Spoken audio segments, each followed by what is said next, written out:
നമുക്കേ സമ്മർ സ്നോയിലേക്ക് പോയാലോ? എന്താണ് സമ്മർ സ്നോ, എവിടെയാണ് സമ്മർ സ്നോ എന്നൊക്കെ അറിയാനാണ് നിങ്ങൾ കാത്തിരിക്കുന്നെങ്കിൽ ഞാൻ പറയാം. അമൂല്യ പുരാവസ്തുക്കളുടെ വൻ ശേഖരമുണ്ട് തൃശൂർ കണ്ടാണശ്ശേരിയിലെ സമ്മർ സ്നോ എന്ന വീട്ടിൽ. നൂറ്റാണ്ടുകളുടെ പഴക്കമുള്ള വസ്തുക്കളാണ് ഈ വീട്ടിൽ അധികവുമുള്ളത്. 84 വയസ്സുകാരനായ ആന്റണി ചിറ്റാട്ടുകര എന്ന അധ്യാപകനാണ് ഈ മ്യൂസിയം വീടിന്റെയും പുരാവസ്തുക്കളുടെയും ഉടമ.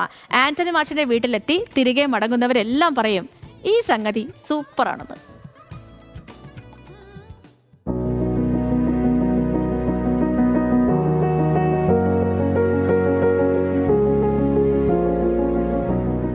കാട് കയറി കിടക്കുന്ന ഈ വീടാണോ ഇത്ര വലിയ സംഭവമെന്ന് തോന്നും. വീട്ടിൽ കയറിയാലോ പൊടി പിടിച്ച സാധനങ്ങൾ തട്ടിയും തടഞ്ഞും നടക്കാൻ പറ്റില്ല. കരിങ്കൽ ശില്പങ്ങൾ, വിഗ്രഹങ്ങൾ, പുസ്തകങ്ങൾ, നാണയങ്ങൾ, അങ്ങനെ എണ്ണിയാൽ ഒടുങ്ങാത്തത്ര പുരാവസ്തുക്കളുണ്ട് ഈ വീട്ടിൽ.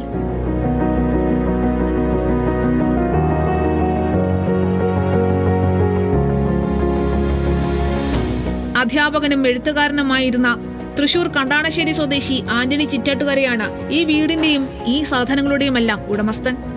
പുരാവസ്തുക്കളോട് ഏറെ കമ്പമുള്ള ആന്റണി മാഷ് 19-ാം വയസ്സ് മുതൽ ശേഖരിച്ചു തുടങ്ങിയതാണ് ഇവയോരോന്നും. അക്കാലം മുതൽ ശേഖരിച്ച വസ്തുക്കളുടെ എണ്ണം കൂടിക്കൂടി വീട് നിറഞ്ഞു. അത് തുടക്കം പറയുകയാണെങ്കിൽ എനിക്ക് ഓർമ്മച്ച കാലം തൊട്ടുള്ള ഓർമ്മച്ച കാലം. ഇപ്പം എനിക്ക് വയസ്സ് 84ആണ്. 41-ലാണ് എൻ്റെ ജന്മം, 1941. പ്രായം മനസ്സിലായല്ലോ. അപ്പോൾ നമുക്കൊരു ബോധം വെച്ച കാലം എന്ന് പറഞ്ഞാൽ ഒരു 8-9 വയസ്സ് കണക്കൂട്ടി ഞാൻ പറയും 75 കൊല്ലത്തെ കറക്ഷൻ എന്ന് പറയുന്നത്. പക്ഷെ അന്ന് ആരംഭകാലത്ത് നമുക്ക് പൈസ കൊടുത്ത് വാങ്ങാനുള്ള സാഹചര്യം ഇല്ല. ഞാൻ 19-ാമത്തെ വയസ്സിലാണ് ഡിഗ്രി എടുക്കുന്നത്. അപ്പോഴാണ് നമുക്ക് ജോലി ആവുന്നത്, അപ്പോഴാണ് നമുക്ക് സ്വന്തമായിട്ട് വരുമാനം ഉണ്ടാവുന്നത്. അപ്പോൾ ഈ പറഞ്ഞ സാധനങ്ങളൊക്കെ കുറേശ്ശെ ഞാൻ വാങ്ങാൻ തുടങ്ങി. അപ്പോൾ വേണമെങ്കിൽ ഒരു 75 കൊല്ലമായിട്ടുണ്ടെന്ന് നമുക്ക് വേണമെങ്കിൽ പറയാം. ഭാരത് സേവക സമാജിന്റെ ജീവനക്കാരനായിരിക്കുമ്പോൾ വാങ്ങിയ ഒരു ചിമ്മിനി മണ്ണെണ്ണ വിളക്കിൽ നിന്നാണ് ആന്റണി ചിറ്റാട്ടുകരയുടെ പുരാവസ്തു ശേഖരം തുടങ്ങുന്നത്. 4 നൂറ്റാണ്ട് മുൻപ് ചൈനയിൽ നിർമ്മിച്ച ബ്ലൂ പോട്ടറി ഭരണികൾക്കാണ് ഏറ്റവും കൂടുതൽ വിലയുള്ളത്. നൂറ്റാണ്ടുകൾ പഴക്കമുള്ള ഒരു ചങ്ങലപ്പട്ട വിളക്കാണ് മാഷ് ഒടുവിൽ വാങ്ങിയ പുരാവസ്തു. 12 വർഷം മുൻപായിരുന്നു അത്. മലയാളത്തിൽ അച്ചടിച്ച ആദ്യ പുസ്തകങ്ങളിലൊന്നായ സംക്ഷേപ വേദാർത്ഥവും ലക്ഷണമൊത്ത നോവലായ ഇന്ദുലേഖയുടെ ആദ്യ പതിപ്പും ഹീബ്രു ഭാഷയിൽ എഴുതപ്പെട്ട ബൈബിളിന്റെ പകർപ്പുമൊക്കെ മാഷിന്റെ കയ്യിലുള്ള അപൂർവം വസ്തുക്കളിൽ ചിലത് മാത്രം.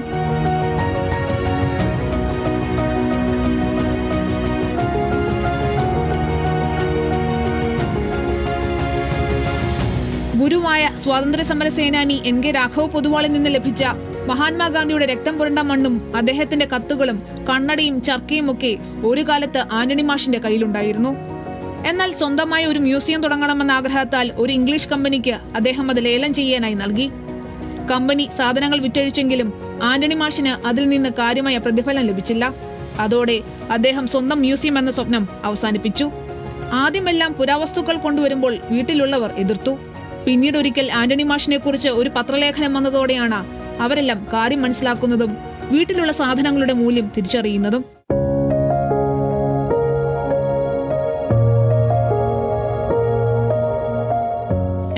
ാം വയസ്സിൽ എത്തി നിൽക്കുമ്പോൾ മ്യൂസിയം എന്ന സ്വപ്നം ഇനി നടക്കില്ല എന്ന് മാഷിനറിയാം.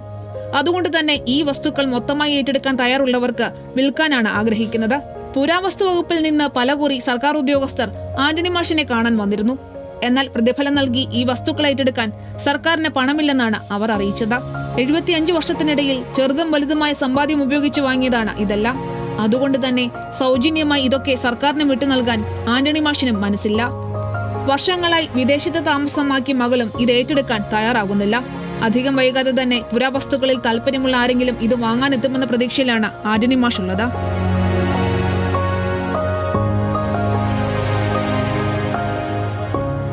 ന്യൂസ് മലയാളം, തൃശൂർ.